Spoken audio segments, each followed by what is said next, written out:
If you want your husband to love you and really connect with you deeply the way you crave, then you got to start by liking him. And in order to like him again, you need to find out, why did you stop liking him in the first place? What are some of the things that he does that really go against what you want? If you don't like your husband, the chances of him falling in love with you again is very, very slim. You got to like him. If you can't like him, then you need more help. What I mean by more help means you need to figure out what's next. Why this is so important to you, whatever it is that is holding you back from liking him. So you work on that. The next step in order to overcome that not liking him is to work on forgiveness. Because the real reason why we stop liking someone is because they hurt us. And instead of forgiving them, we sweep it under the carpet. We ignore the pain. We sometimes try to suppress the feeling of anger or unforgiveness, and we assume that we walked on. I was speaking to someone the other day, and she said, my husband cheated on me. And she wants to move away from that. Not talking about how to heal. What process did you go to heal from that betrayal? What process did you go to overcome the feeling of rejection that you experienced based on that particular affair that you're talking about? And usually they've not done anything. The only thing that's happening now is that because they fought for the marriage and the husband reacted and walked away or something, they don't want to lose the marriage. So they kind of get him back and say, I've forgiven him, but you've not really forgiven him. So, and if those pile up over years, you're going to have that resentment there. And you don't really like him. You don't really forgive him. And so he can sense it. And that's why he keeps pulling away. It's not your fault, but it's what is real. That's what's happening. So you got to work on that. Work on that. And as you work on that, I will say, when you're working on forgiveness, you got to also work on the way you have been reacting, the habits that have started popping up. So when you are dating a man and the man really likes you, got to the point of marrying you, there's something that make that happen. That you trigger certain things in him. You either make him just enjoy being with you, or make him see the future, and he likes the future that he sees with you, and he likes the way that you make him want to deal with life and overcome life. Now, if all of these things, when you stop liking him and you're resentful, and you start to treat him in a way that you may not even know is unconscious to you, he begins to see another future where he has to carry you along and drag you along, maybe, or appease you. He can't be himself without getting complaints about something, or he's just distracted and he has decided to do things in a very mean way and wrong way, and as a result, you are saying, no, this is not the right way to do stuff, and so he still feels that he cannot live up to your expectations, right? So if you start to evaluate how you show up, you can change that from bringing a judgmental phase, which is not your fault, because if you are following the right thing, someone that is not doing the right thing will always feel judged. That's not your fault.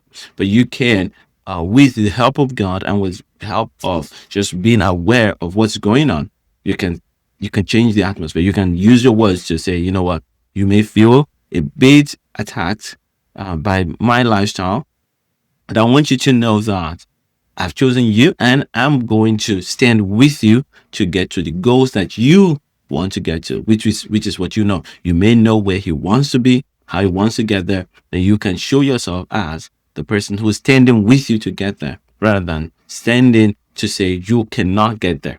Because that's what happens when the person is not able to step up to a thing and the spouse is able to do it with ease, and they are wondering in their head, they don't need to say it, why this other person is not stepping up. So as a wife, if you're able to do a lot of things that your husband knows that he should be doing and he's not doing them, and he's looking at you, he can feel condemned, he can feel judged without you saying that.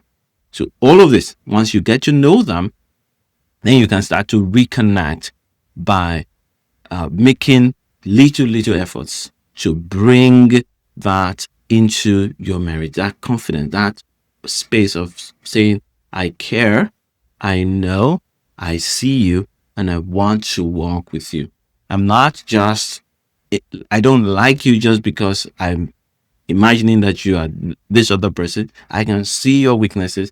I can see your failures. I can see that you're not where I thought you were, but I accept you for who you are, and I'm joining with you to move to where you want to be. Right. So it shows up in many ways. Physically, it shows up in the way you show up physically, right? In your energy around them. So if you are the kind that when your spouse has a negative mood, you join them in the mood. You also feel bad. If they are happy, then you're happy. If you create that kind of space, then they're not going to feel confident in your space. I'm not saying it's right for them to have a mood that is like a roller coaster, but I'm saying that if you are saying I want to attract them back to me, then you need to make up your mind that you're not going to join them in that roller coaster kind of behavior. So you show up with energy at all times, good energy, nice, happy, not necessarily happy all the time, but steady um, mind, steady being, energy in the space and composure. Now, next thing is your thoughts, the way you think, the way you approach stuff. Sometimes I see a lot of women, they're able to think about things fast or multitask, and your husband is not able to do that. If you want to draw them in, you need to step up in your ability to engage with someone that is not engaging with you the way you used to engage it. So you can build up a little bit strength in your way of uh, thinking. And mostly, what I would suggest to you to do is to be inquisitive. Ask questions about what your husband is thinking about, what he's doing, right? Not by saying, "What are you thinking?" No, not like that. By asking questions about what he does and what he spends his time on. Sometimes you don't even need to ask the questions. You just need to be there to see what they're doing and ask deeper level questions about what they're doing. It's okay to ask how's your work today, and if when they're in a good mood, they've told you about certain things about that work. The next time you're gonna talk to them, it's not gonna be how's your work. It's specific. You're gonna ask specifically about what they are doing. It shows interest, and they may be willing to tell you more or not. And even if they're not, you go back to that. I'm going to go down because they're not willing to share. You're going to say, well, they're not having a good time, or they don't feel like sharing. You just move on and be yourself. In other words, you're going to create your own space where you're living your full life. You're following God's call for you, and you're having a great time while being intentional in connecting with your spouse. Emotional, also, your warmth, yeah, and your feelings, making it clear how you feel.